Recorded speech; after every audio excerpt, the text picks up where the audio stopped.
महाकामेश महिषी महात्रिपुरसुन्दरी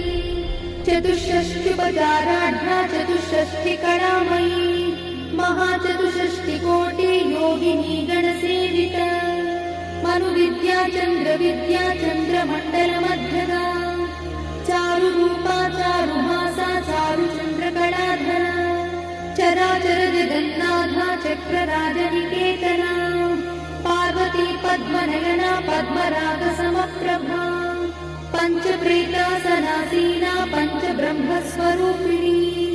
चिन्मयी परमानन्दा विज्ञानघनरूपिणी ध्यानध्यात्युज्येयरूपा धर्माधर्मविवर्जिता विश्वरूपा जागरिणी स्वपन्थितैजसात्विका सुप्ता प्राज्ञात्मिका तुल्या सर्वावस्था विवर्जिता